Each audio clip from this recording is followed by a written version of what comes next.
तो hello welcome dear student, कैसे हैं आप। मेरा नाम है जयप्रकाश यादव और मेरे इस वीडियो चैनल जेपी यादव में मैं आप लोगों का स्वागत करता हूं। तो दोस्तों, आज हम जो छोटी माता चिकन पॉक्स रोग है, विषाणु जनित रोगों के बारे में मैं आपको अभी जो उसका वीडियो है अभी डाल रहा हूं। और जो जीवाणु से होने वाले रोग हैं और प्रोटोजोआ एवं कृमि से होने वाला जो रोग है, इस जो सूक्ष्म जीव से होने वाला जो रोग है, इस रोगों के बारे में मैंने आपको डिटेल से बता दिया है। और अब जो विषाणु जनित रोग है, जो छोटी माता चिकन पॉक्स होता है ना, उस रोग के बारे में जानेंगे। ठीक है दोस्तों, और इसके जो प्रीवियस वीडियो है उसमें मैंने एक कृमि और जो है कि विषाणु से होने वाले रोग के बारे में आपको बताया था, है ना दोस्तों। और आपको अगर कुछ फ़ायदा होता है तो मेरे चैनल को सब्सक्राइब कर लीजिए और वीडियो अच्छा लगे तो लाइक कर देना। हाँ दोस्तों, अपने दोस्तों के साथ शेयर भी कर देना। ठीक है दोस्तों, चलिए रोग के बारे में जानने की कोशिश करते हैं। तो जो छोटी माता चिकन पॉक्स रोग है वो तो सबसे पहले विषाणु जनित संक्रामक रोग है। विषाणु जनित संक्रामक रोग है ना।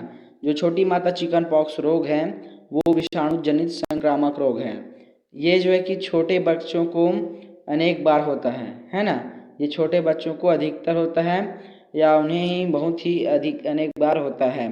ठीक है, ये जो रोग है ये वर्सीला जोस्टर नामक जो विषाणु है, इस विषाणु के द्वारा जो 10 वर्ष से कम उम्र के बच्चे हैं उनको ये अधिक होता है।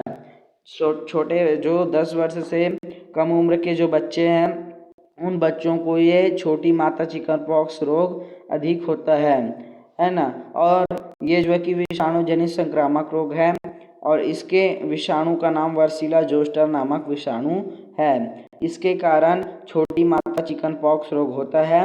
वो भी 10 उम्र से कम बच्चे, जो 10 उम्र के जो बच्चे हैं उससे कम उम्र के जो बच्चे हैं उनको ये अधिक होता है। किसके कारण? वर्सीला जोस्टर नामक विषाणु के कारण जो है कि ये संक्रामक रोग है, विषाणु जनित संक्रामक रोग है। वर्सीला जोस्टर नामक विषाणु द्वारा यह संक्रमित होता है। ठीक है, और ये छोटी माता की लक्षण क्या है उसको जानते हैं। तो छोटी माता का लक्षण यह है कि रोगी को हल्का और मध्यम बुखार आता है। उसको बेचैनी के साथ जो पीठ व जो जोड़े होते हैं, जहाँ पे हमारे शरीर का जोड़ होता है वहाँ पे उसको दर्द होता है। इस बीमारी के संक्रमण का जो सबसे अनुकूल समय दाने निकलने से 2 दिन पहले तथा उसके 14 दिन बाद तक रहता है। जो है कि दाना जो निकलता है पूरे शरीर भर निकलता है, वो 2 दिन पहले और 14 दिन तक वो बना रहता है। इस बीमारी की तीव्रता और अवधि निकलने वाले जो दाने हैं उसके ऊपर पर निर्भर करता है।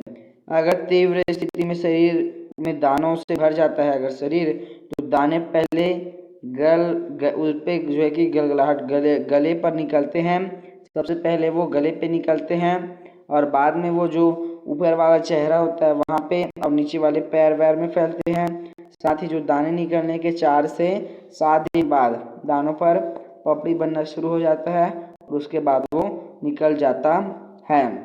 तो छोटी माता चिकन पॉक्स का ये लक्षण है कि रोगी को थोड़ा बहुत या मध्यम बुखार आता है।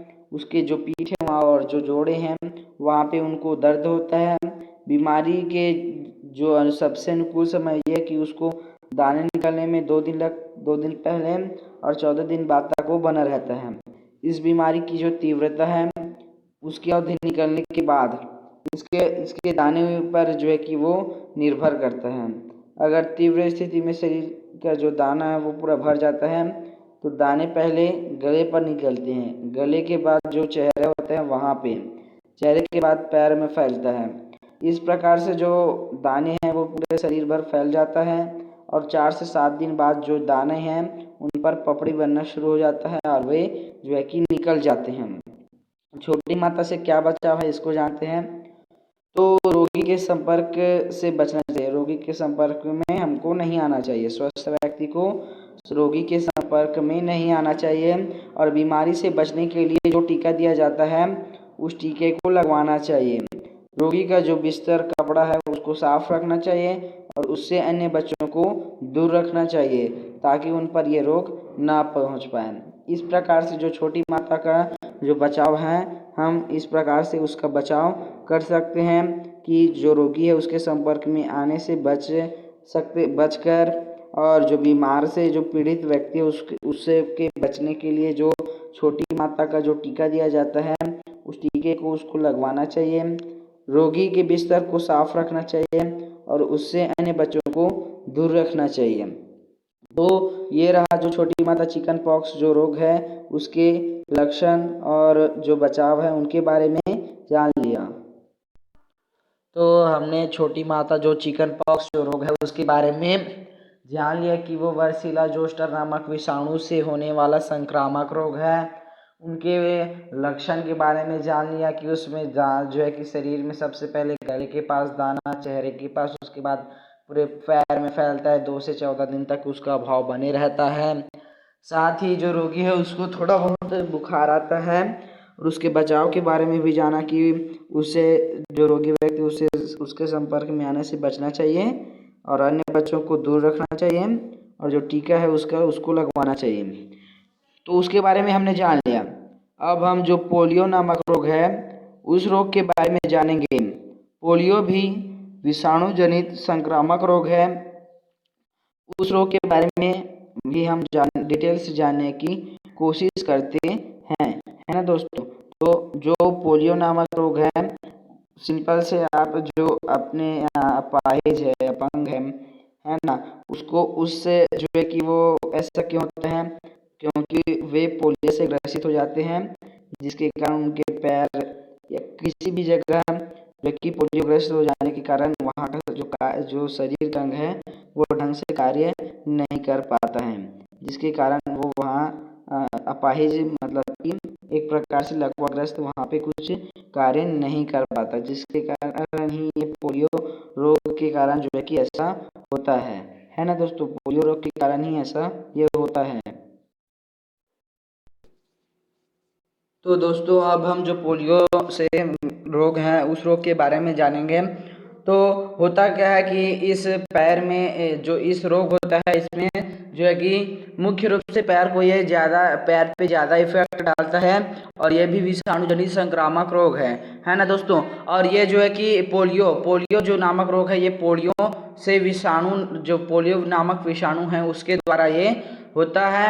और ये सबसे पहले हमारे जो हमारा विषाणु होता है उसके थ्रू हमारे शरीर में ये प्रवेश करता है और उसके सबसे पहले जो आंत की दीवार होता है उसमें इफेक्ट डालता है और उसके बाद जो लसिका एवं रक्त होते हैं उस पे जो प्रवाह का जो केंद्रीय तंत्रिका होता है वहाँ पे ये पहुँचता है और वहाँ से पहुँचकर जो पैर की हमारी पेशियाँ होती हैं उसको जो नियंत्रण करने वाली तंत्रिका है उस तंत्रिका को नष्ट करता है और तंत्रिकीय आवेग में अभाव के कारण जो पैर की पेशियाँ हैं वो सही ढंग से कार्य नहीं कर पाती, अतः पैर जीवन भर के लिए लकवाग्रस्त या अपंग हो जाता है और कभी कभी तो मृत्यु भी हो जाती है।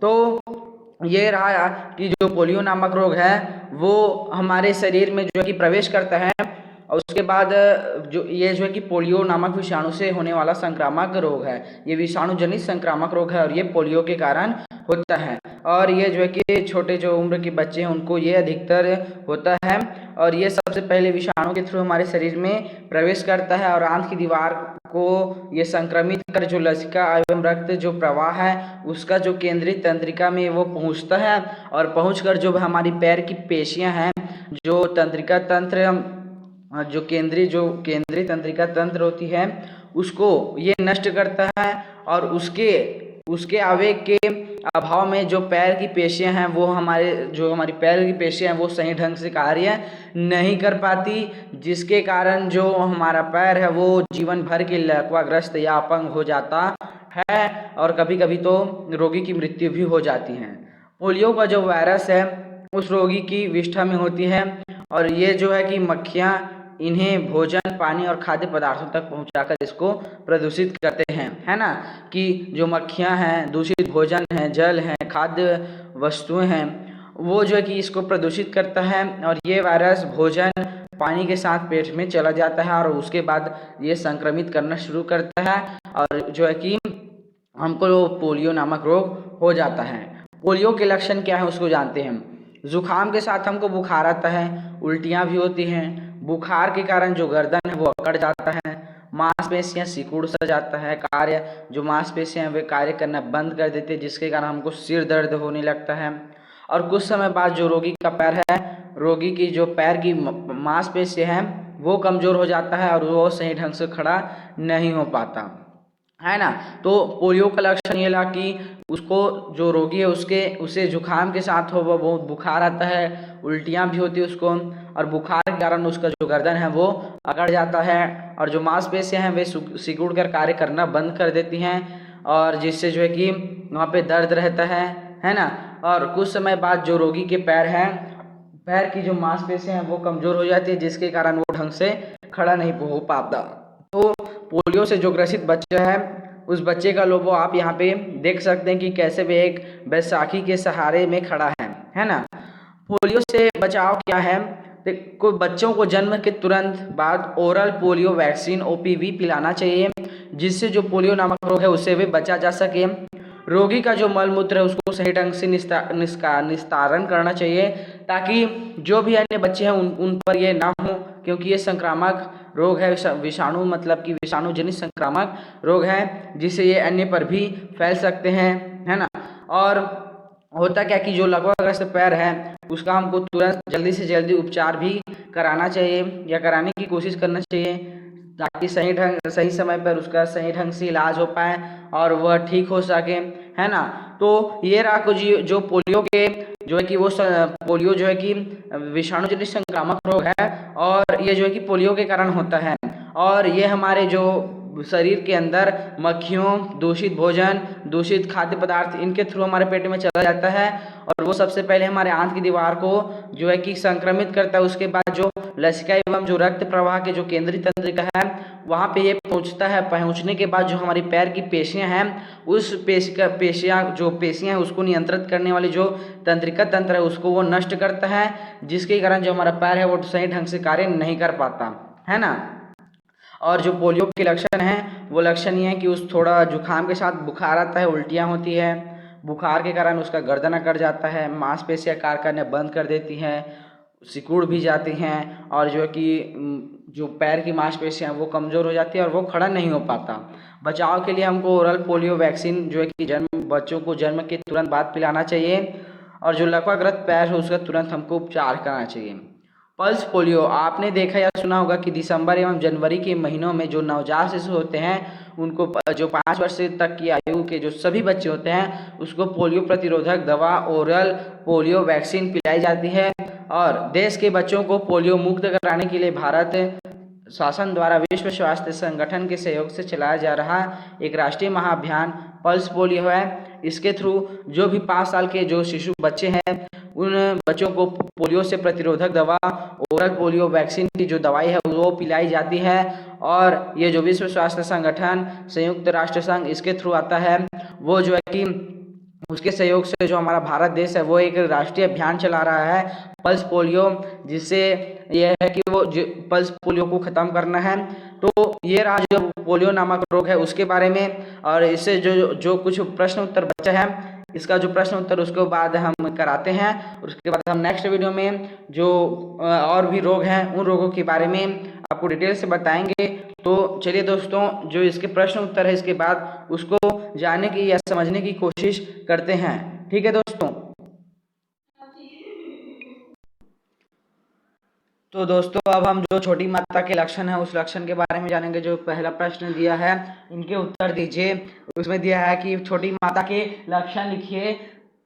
छोटी मात्रा के लक्षण लिखिए। तो छोटी मात्रा के लक्षण जो है कि निम्न प्रकार से है कि रोगी को हल्का और थोड़ा मध्यम से बुखार आता है, उसको बेचैनी के साथ जो पीठ एवं जो जोड़े होते हैं वहाँ पे उसको दर्द होता है। बीमारी के संक्रमण का सबसे अनुकूल समय जब दाना निकलता है 2 दिन पहले से जो है कि 14 दिन तक ये बने रहते हैं, और तीव्र स्थिति में शरीर जो है कि दानों से भर जाता है। सबसे पहले गले में जो है कि दाना निकलता है, उसके बाद चेहरे में, उसके बाद जो है कि पैर की तरफ जो है कि ये फैलता है ना। तो जो छोटी मात्रा के लक्षण है वो ये है कि जो रोगी है उसको हल्का जो है कि ज्वर आता है ना, और बेचैनी के साथ जो उसका पीठ है और जो भी जोड़े होते हैं शरीर में उन जोड़ों में जो है कि दर्द होता है। और बीमारी के संक्रमण का सबसे अनुकूल समय जब दाना निकलता है 2 दिन से पहले और उसके 14 दिनों तक वो बने रहता है। और जो तीव्र स्थिति में अगर शरीर में दाना भर जाता है तो सबसे पहले गले में निकलता है, उसके बाद वो चेहरे पे, उसके बाद पैर में फैलता है। तो ये रहा छोटी माता के लक्षण। ये जो है कि ये इस प्रश्न का उत्तर। दूसरा प्रश्न क्या बोलता है कि पोलियो वायरस किस अंग को प्रभावित करता है। तो पोलियो वायरस संक्रमित व्यक्ति की जो आंत होती है उस आंत की दीवार पर अपनी संख्या में वृद्धि कर जो लसिका और रक्त प्रवाह के द्वारा जो केंद्रक तंत्रिकाएं हैं वहां पे पहुंचकर जो पैर की पेशियां हैं उन पेशियों को जो नियंत्रित करने वाली तंत्रिका है उनको नष्ट करता है। और इस प्रकार जो पैर की पेशियां हैं वो अपना कार्य जो है कि सही ढंग से नहीं कर पाते हैं और संक्रमित व्यक्ति का जो पैर है वो जीवन भर के लिए लकवाग्रस्त या अपंग हो जाता है। तो इस प्रकार से जो पोलियो वायरस है वो जो है कि हमारी आंत की दीवार को संक्रमित करता है और जिससे जो है कि लसिका रक्त प्रवाह के केंद्रिका तंत्रिका में पहुंचकर जो हमारी पैर की पेशियां को नियंत्रित करने वाली जो तंत्रिका है उसको नष्ट करता है, जिससे हमारा पैर जो है कि सही ढंग से वो कार्य नहीं कर पाता और वो हमारे जीवन भर के लिए लकवाग्रस्त या अपंग हो जाता है। तो ये तो रहा पहले एवं दूसरे प्रश्न का आंसर। तीसरा प्रश्न का आंसर OPV क्या है, इसका उत्तर देखते हैं। तो OPV क्या है? OPV का अर्थ है ओरियो पोलियो वैक्सीन। ये जो है कि पोलियो से बचने के लिए टीका लगाया जाता है। OPV OPV क्या है? तो OPV का अर्थ है ओरल पोलियो वैक्सीन। इस वैक्सीन जब किसी को अगर पोलियो से संक्रमित है तो उसको यह टीका लगाने से जो पोलियो नामक रोग है उसे दूर किया जा सकता है। जो स्वास्थ्य संगठन के द्वारा भारत ने एक राष्ट्रीय महाअभियान पल्स पोलियो निकाल गया है। इसके थ्रू जो है कि बच्चों को नवजात शिशु के 5 वर्ष के बच्चों को पोलियो पिलाया जाता है। तो उसी का वैक्सीन है OPV ओरल पोलियो वैक्सीन, है ना। अब जो चौथे नंबर के प्रश्न है उसको देखते हैं। पोलियो का संक्रमण किसके द्वारा होता है? तो पोलियो का संक्रमण जो है कि विषाणु के द्वारा होता है ना, वो जो कि पोलियो विषाणु से संक्रामक होता है। तो पोलियो जो है कि पोलियो का संक्रमण विषाणु के थ्रू होता है, तो ये तो रहा जो इसके प्रश्न उत्तर। और जो छोटी माता के लक्षण, उसके बचाव वो किस कारण से होता है एवं जो पोलियो से बचाव है उसके बारे में भी जान लें। तो अब हम जो नेक्स्ट वीडियो है उसमें दोस्तों रेबीज और जो भी कुछ अन्य रोग हैं उन रोगों के बारे में जानेंगे। इस वीडियो में इतना ही। हम जो नए वीडियो हैं उसमें जो है कि नए रोगों के बारे में डिटेल से जानेंगे। ठीक है दोस्तों, इस वीडियो में इतना ही। मिलते हैं नेक्स्ट वीडियो में। और अपने दोस्तों के साथ शेयर भी कर देना वीडियो ताकि उनको भी कुछ हेल्प हो सके। और अच्छा लगे तो वीडियो को लाइक कर देना और मेरे चैनल को सब्सक्राइब कर देना। तो चलिए दोस्तों, मिलते हैं नेक्स्ट वीडियो में। बाय।